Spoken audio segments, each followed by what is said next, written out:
Evolution of Philippine Taxation. In today's world, taxation is a reality that all citizens must contend with for the primary reason that government raise revenue from the people they govern to be able to function fully. So, sa panahon no ngayon, ang pagbuwis daw isang mapait na katotohanan na dapat nating labanan ng mamamayan dahil ito ay pangunahing dahilan ng pamahalaan upang gumana ng maayos ang kanilang pamamahala. In exchange for the taxes that people pay, the government promises to improve the citizens' lives through good governance. Ang kapalit daw ng mga buwis na binabayaran ng mga tao, pinangako ng gobyerno ay ang pagpapabuti ng buhay ng mga mamamayan sa pamamagitan ng maayos na pamamahala. Taxation in Spanish Philippines. Our ancestors were mainly involved in a subsistence economy while the payment of tribute or taxes, buwis or handog, or the obligation to provide labor services or polo e servicio to the datos in some early Filipino communities in the Philippines may resemble taxation. So, ang ating mga ninuno daw ay ang mga pangunahing nasasangkot sa isang ekonomiyang pangkabuhayan habang ang pagbabayad ng tribute o buwis o ang obligasyon na nagbibigay ng serbisyo sa mga dato noong panahon ay maaaring maging katulad o imahe ng pabubuwis sa panahon ngayon. Payment of tributos. This subsistence system is imposed by the Spaniards has a purpose to generate resources to finance the maintenance of the islands such as salaries of the government officials and expenses of the clergy. So, ang subsistence system daw ay pinataw ng mga Kastila noong unang panahon at may layunin na makapaglikom ng mga pagkukunan upang matustusan ang pagpapanatili ng mga isla tulad ng mga sweldo ng mga opisyal ng gobyerno at ang gastos ng kaparian. Creating pueblos. This system of reduction introduced by the Spaniards to solve the dispersed nature of settlements. So sabi dito na ang sistema daw ng pagbabawas ay pinakilala ng mga Kastila upang lutasin ang mga dispersed na kalikasan ng pamayanan. Filipinos were gathered and awarded plots of land to till. So ang mga Pilipino daw ay itinipo nila at binigyan ng mga lupain. Exempted from payment of tributos. Principales, alcaldes, gobernadors, cabeza de barangay, soldiers, members of the civil guard, government officials, and vagrants. So, ang mga exempted daw sa pagbabayad ng buwis ay ang mga alkalde, gobernador, cabeza de barangay, soldiers, member of the civil guards, government officials, and vagrants. Towards the end of the 16th century, the Manila-Acapulco trade was established through the galleon, a way which is the Spaniards wants to make sure that the European presence will be sustained. Once a year, the galleon would be loaded up with merchandises from Asia and sent to New Spain, which is the Mexico, and vice versa. This improved the country, the economy of the Philippines, and strengthened up the control of the Spaniards all over the country. Tax collection was still very poor at this time, and subsidy from the Spain would be needed should the situado real delivered from Mexican treasury to the Philippines through the galleons. Subsidy means sum of money granted from Spain for the Philippines. And this subsidy actually stopped when Mexico became independent in 1820. Well, in 1884, the payment of tribute was stopped and replaced by a certificate of identification, which is called the cedula personal. This is required from every resident and must be carried while traveling. So, kahit saan, kailangan bitbit mo ang cedula mo. Unlike the tribute, the payment of cedula is by person, not by family. And it is a heavy burden for the peasant or sa mga mahihirap kaysa sa mga mayayaman, of course, dahil may pambayad sila. But of this revenue collection greatly increased and became the main source of government income. Then, naging main source din siya ng government income. While may mga naninirahan ding mga Chinese dito, of course, nagbabayad din sila. They made to pay their discriminatory cedula, which was bigger than the Filipinos' payment. And there are two taxes, the direct and indirect taxes. Two direct taxes were added in 1870. One is the Urbana. Urbana is a tax on annual rental value of an urban real estate. Real estate, ito yung mga properties consisting of lands and building. Annual rental, it means once a year or yearly sila magbabayad. And the next one is the Industria. This tax is the tax on salary and the dividends, which means the sum of money paid regularly, and the profits. And two is the indirect tax, such as custom duties were imposed on exports and imports, mga merchandises na exports and imports, to further raise revenue, especially during 19th century when economic growth increased exponentially. When we say exponentially, rapidly growing, so nag-grow talaga yung economic. And the colonial government also gained income from monopolies. Pag sinabi mong monopolies, ito yung market structure characterized by single seller but selling unique product in the market. Yun yung monopoly, such as the sale of stamp paper, manufacture and sale of liquor, mga inumin and cockpits yung mga sabungan. And opium is a highly addictive narcotic drugs. But the biggest of the state monopolies was tobacco, which began in 1781 and halted in 1882. So nag-stop din siya noong 1882.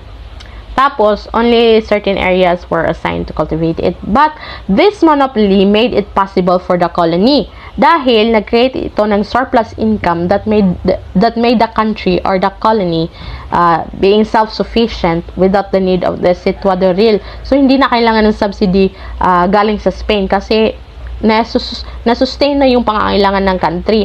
And even dahil dito, nakakontribute sila sa treasury of Spain. Well, the forced labor was character of the Spanish colonial taxation in the Philippines. Ito na yung pursahang pagpapatrabaho and required ang mga Filipino nito noon. It proved useful in defending the territory of the colony and augment the labor required by woodcutting and shipbuilding, especially during the time of the galleon trade. Well, true to this pulo system, or tinatawag natin ito na pulo y servisyo or pulo and servisyo, male Filipinos were obligated to serve. Talagang obligado ang mga lalaki na mag-serve. And also, this is a burden kasi nagresulta ito sa increase of deaths. Marami ang namamatay dahil sa pursahang pagtatrabaho at even flights to the mountain na lumilikas yung iba patungong sa bukid, patungong bukirin. Patungong bundok, But these Filipino males were required to provide labor for 40 days a year. But noong 1884, nag-reduce ito. Naging 15 days na lang. They may output by paying the falas. Falas means falls. For 3 pesos per annum yearly, which was usually lost dahil sa corruption nga. Because it was collected at municipal level. Siguro hindi na nakaabot ng national level talaga. And were known as the polos would be called prestation personal or personal service by the second half of the 19th century. Pag nung naabot na ng 19th century, naging personal services na siya. Primary source. Mariano Herbosa writes to Rizal about the taxes. Source: Mariano Herbosa to Rizal in Calamba, August 29, 1886. The letters between Rizal and family members. It stated in the letter of Mariano to Rizal that this is when Mariano relayed the situations to Rizal about the very abusive ways of implementing and collecting taxes. The taxes mentioned by Mariano in his letter is the irrigated rice land and dry land must pay a tax of 50 kavans of palay, and land with 6 kavans of seed pay 5 pesos in cash. Even the agreed amount is 30 pesos for the land with 6 kavans of seeds. If they say the harvest is good, they will increase it. Pero kung poor gani ang harvest, dili nila i-increase. So another taxes mentioned by Mariano is the residential lots in town. So 50 pesos must be paid even one stone is added on the wall. The lowest is 20 pesos. So the nipa hat or akugon, 1 peso for 10 fathoms square. So kining 1 fathom is equivalent ni siya sa 3 point something square meter. So kung 10 fathoms man gani, so na siya sa 33 point something square meters. Then the next is the receipt or resibo. After paying, they didn't get any receipt. Then the taxes on plants, palay is separated from the tax on sa mais, mango, and sa garlic. Kung ano siya, separated ni sila ang taxes ani nila. Taxation under the Americans. Americans who acquired Philippines aim to make the economy self-sufficient by running the government with the smallest possible revenue and create surplus in the budget. From 1898 to 1903, the Americans followed the Spanish system of taxation. The aim of the Americans who acquired the Philippines is para himuon og self-sufficient ang ekonomiya, pinaagi sa pagpadagan sa gobyerno sa pinakagamay nga posible nga buwis. From 1898 to 1903, gipalo sa Americans ang Spanish system sa pagbuwis. Pero naa sila gihimo na mga kausaban sa mga pamaagi kay pagtuon nila ang system na gina-introduce sa Spaniards is outdated na or dili na madawat sa ilang generation or wa na masunod sa uso. And the Internal Revenue of Law of 1904. The Internal Revenue Law was then passed as the reaction of the problems of collecting land tax o 1904. Na siya gi-prescribe na 10 major sources of revenues. Number 1 is the license taxes on firms dealing in alcoholic beverage and tobacco. 2 is the excise taxation on alcoholic beverage and tobacco products. 3 is the taxes on the banks and bankers.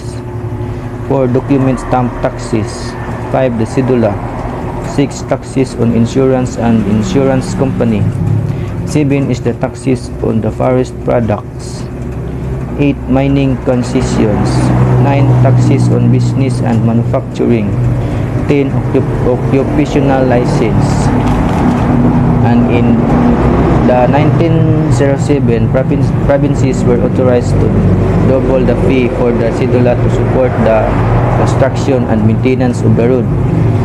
In 1913, Underwood-Simmons Tariff Act was passed, resulting in a reduction in the revenue of the government as export taxes levied on sugars, tobacco, hemp, and copra were lifted, and the new taxes were created.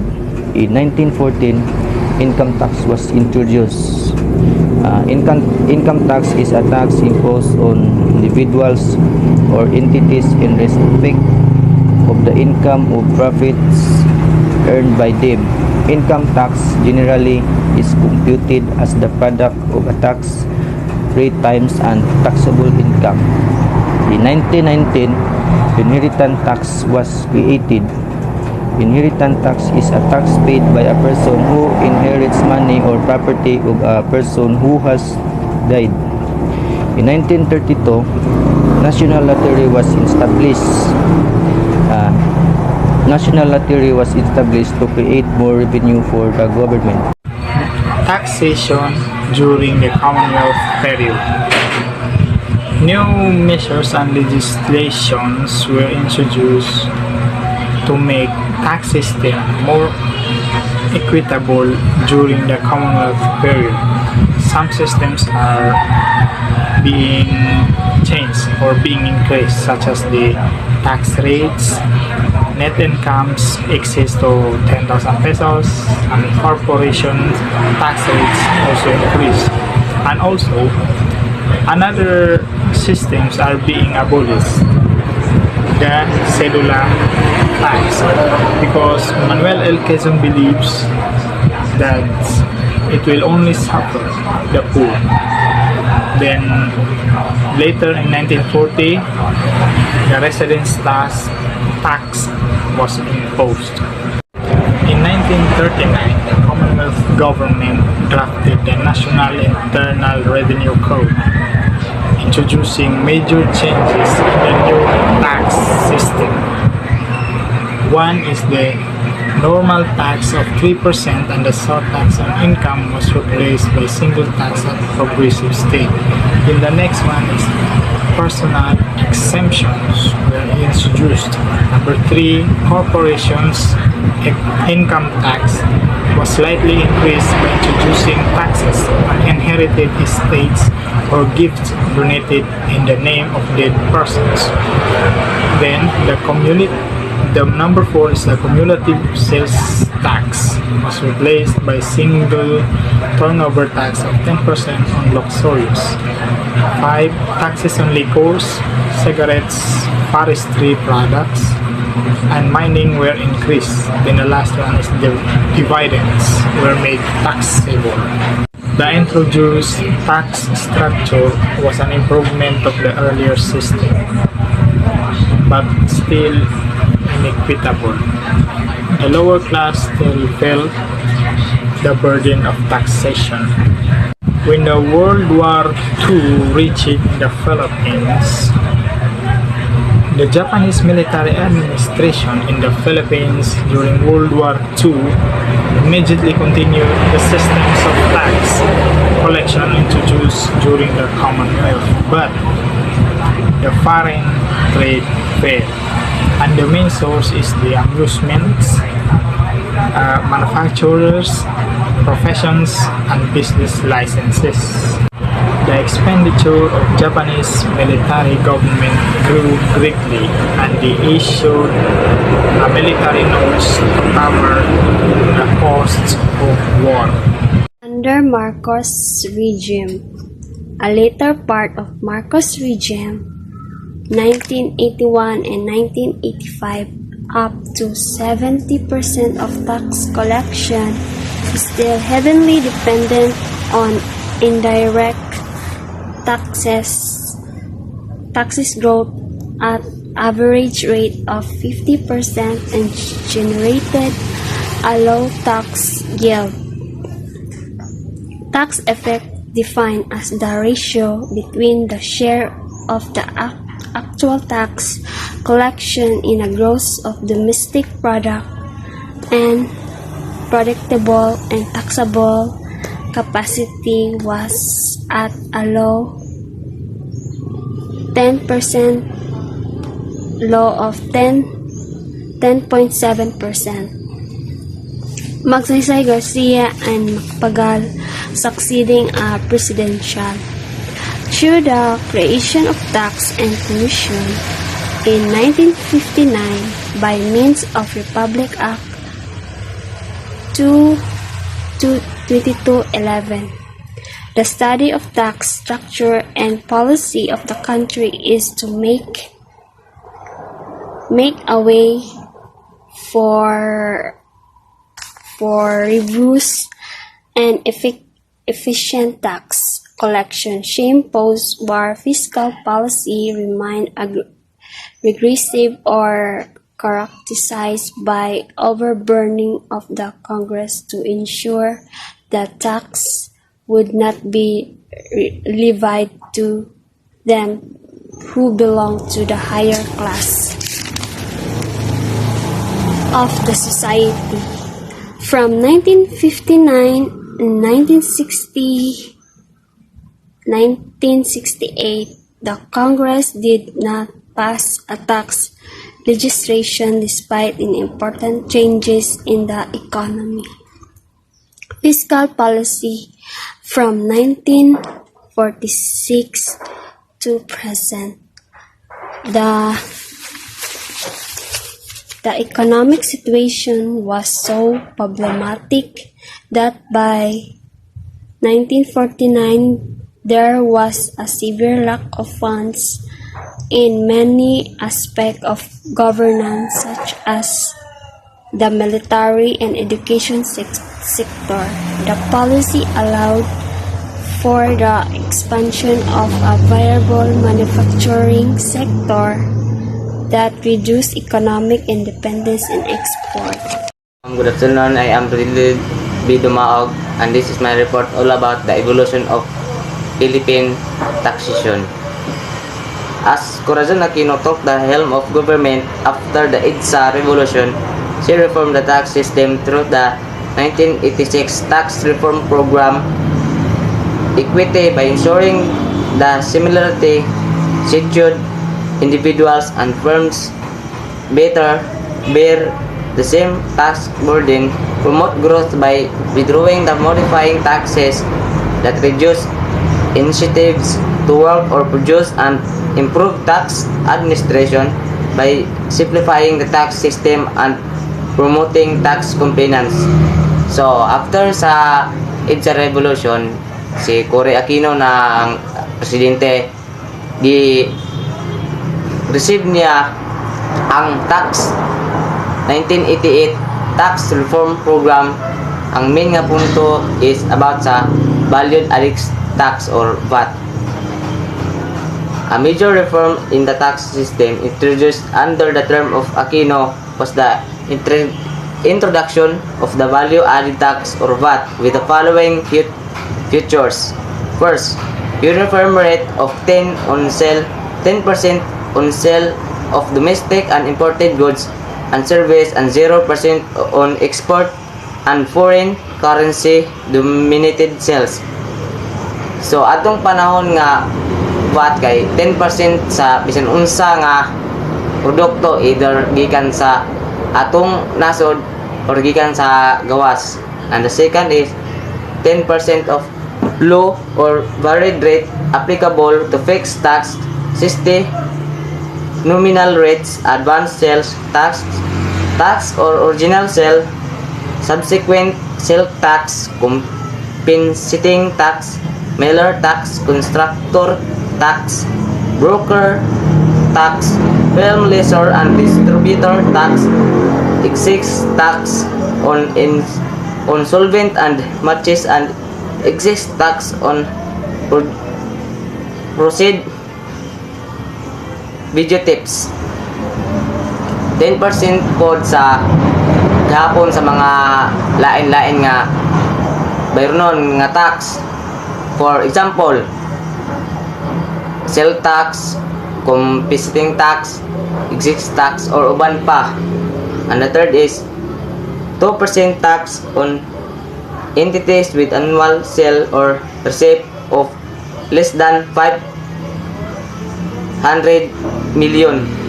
So 2% tax ang bayronon kada tuig sa mga negosyante, depende sa ilang kita taga tuig. And the fourth is adoption of tax credit method of calculating tax by subtracting tax on inputs from tax on gross sales. So gina-adapt pud nila ang tax credit og i-minus ra pud sa tax gross sales sa mga negosyante. And the fifth is exemption of the sale of basic commodities such as agriculture and marine food product in their original state price, regulated petroleum products and fertilizer. And so ang pasabot pud ani kay walay sabot sa value added tax, walay labot sa value added tax ang agriculture and marine food products, regulated petroleum products and fertilizer, sila labot sa value added tax. And the sixth is additional 20% tax on non-essential articles such as jewelry, perfumes, toilet, waters, yachts, and other vessels for pleasure and sports. So, pag dugang og 20% sa mga dili kinahanglan nga produkto sama sa jewelry, perfumes, toilet, water, yachts, and others. And the VAT law was signed in 1986 and put the effect in 1988.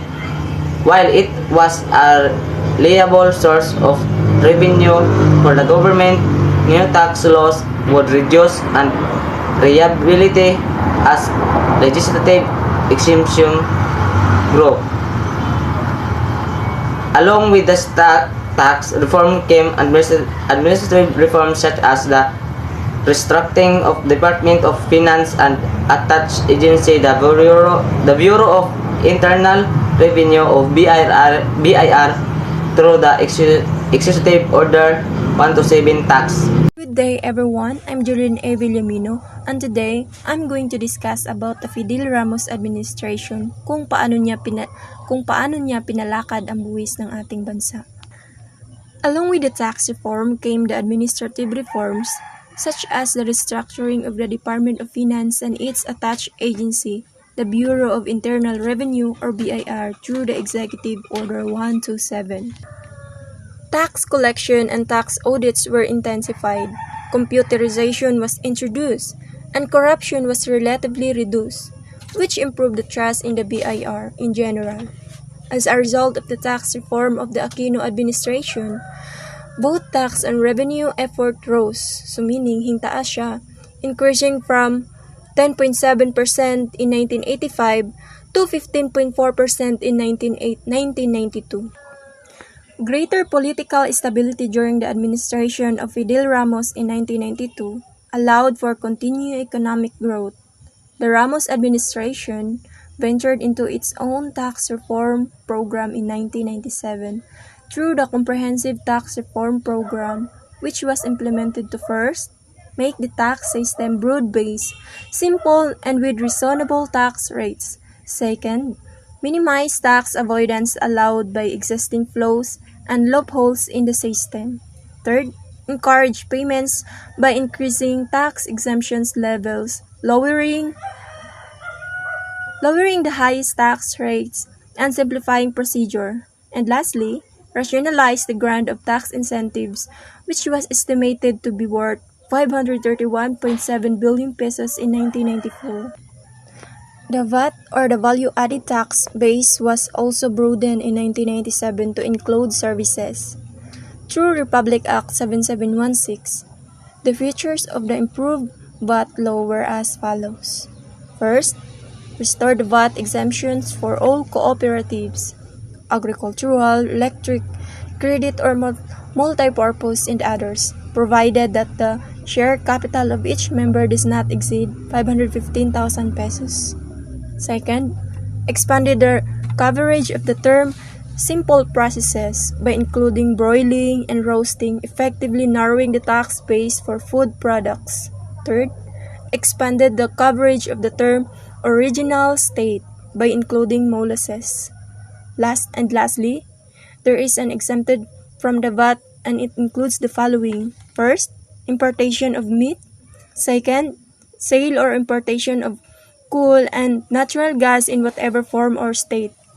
Third, educational services rendered by private educational institutions duly accredited by the Commission on Higher Education or the CHED.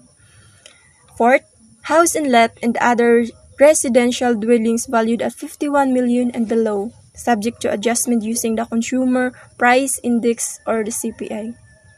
Fifth, lease of residential units with monthly rental per unit of not more than 58,000 subject to adjustment using CPI. And lastly, sale, importation, printing or publication of books and any newspaper.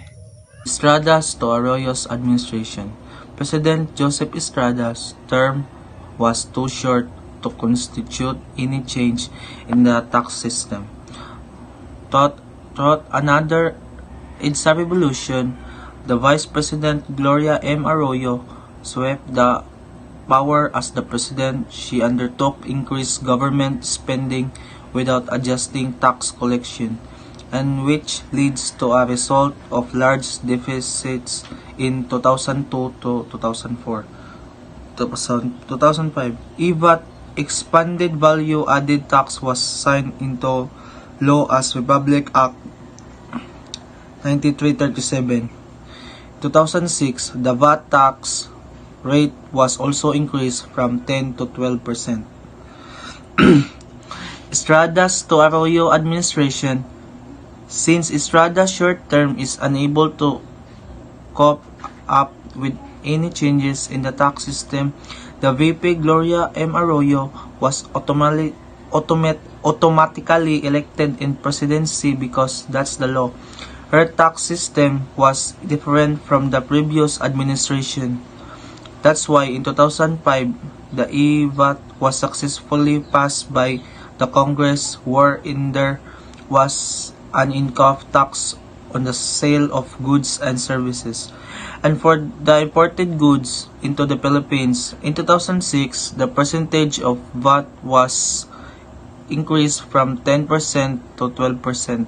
Benigno Aquino III administration, the administration ventured into the adjustment of excise tax on liquor and cigarettes, or the sin tax reform, motivation for which was primarily fiscal, public health, and social order related consideration. Republic Act 10-351 was passed, and government revenues from alcohol and tobacco excise taxes increased. The sin tax reform was an exemplar on how tax reform could impact social services, as it allowed for the increase of the Department of Health budget and free health insurance premiums for the poor people enrolled in PhilHealth increase from 55.2 million in 2012 to 515.4 million in 2015. Benigno III administration, their tax system was changed, which they focus on the public health of every Filipinos. They implement the RA 10-351 that states the restructure excise tax on the production of alcohol and tobacco increased because they considered the health of every individual. Sin tax reform aims to promote protective health policy reforms that will lead us to a better and healthier nation. They increase the budget and provide the poor people with free health insurance to those who avail PhilHealth. Rodrigo Roa Duterte's administration. The administration vowed to lower income tax rates shouldered by working Filipinos. The proposed tax reform also seeks to limit VAT exemption and increase excise tax on petroleum products and automobiles. Kuan kanang gasaad ang administrasyon na paubsan nila ang tax rates sa mga nagtatrabahong mga Pilipino at iminumungkahi din niya sa buwis ay limitahan ang mga exemptions sa VAT at dagdagan ang mga excise tax sa mga produktong petrolyo at sasakyan.